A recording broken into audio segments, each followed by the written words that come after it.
Hello everybody and welcome to another Miscellaneous Monday. Today I want to talk about what has been making Twitter go into meltdown over the last 24 hours, and that is the emergence of a really big player to the table, the social media table, in the form of Vero. Now, you might have seen it in various forms online. What is Vero? People this, Vero that. So basically Vero is a social media platform, but they don't want to be called social media. They just want to be a social platform. And their whole thesis really is to make it easier for a two-way system. So for the follower to have easier access to the content creator's stuff and the creator's content, and also for the content creators to have regular engagement and instant engagement when they post. For me personally on Instagram, when I post, because of the Instagram algorithm, which is owned by Facebook, if I post something, that might not land on your doorstep immediately. It might take days to come into your newsfeed because of your likes and interests.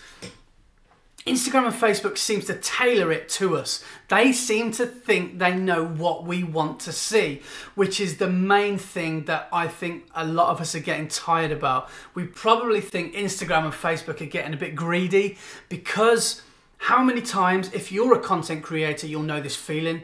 If you have a post or a particular business that you run, if you want to get a sponsored post out there, it can do even worse than it would if you didn't even have a business account and you've paid Instagram and Mr. Zuckerberg a little bit of money, and it doesn't even really get you very far or very new followers. So the way that Instagram and Facebook have grown is, in my opinion, a bit greedy, and I think they really need to look at the direction that they're heading.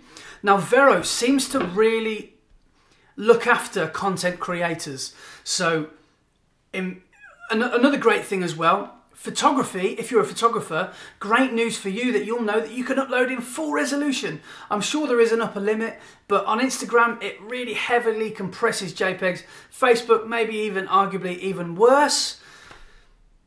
And I think that you might really enjoy the fact that you can upload in landscape and still get that full resolution. We all know on Instagram that is the best way to upload a photo. A 4x5 or an 8x10 photograph fits the mold perfectly because it's the same dimensions as a phone. The average person will read things in portrait these days. But the great thing is, if we have people with curated interests, like they love photography, they love fine art, that sort of thing, if those mediums are in landscape format, brilliant. So that means we can upload panoramas and landscapes in full resolution, and people can zoom in or see them in all their glory that they're meant to be seen in. Now, Vero itself, I still really haven't explained it. Now, I'm in the early stages of working out how to use it myself, but what I understand about it is it's going to be a really powerful tool to show your content currently. What I get constantly frustrated at, both at following my favourite content creators and being a content creator myself, is that I can't reach my audience because of these stupid algorithms that obviously it's so transparent, they want you to pay for to overcome. This is going to try and eradicate those things. Now, I don't think it's going to be brilliant for brand growth because it's organic. Essentially, you can hashtag, but you can't do as many hashtags, or I think there are restricted characters in each post. But the best thing is, if you can redirect people over to Vero, then people will see your stuff in real time. They will see things that they won't have missed. And I really like it for that reason, that if I upload a photo today, if you go onto the app, you'll see it today.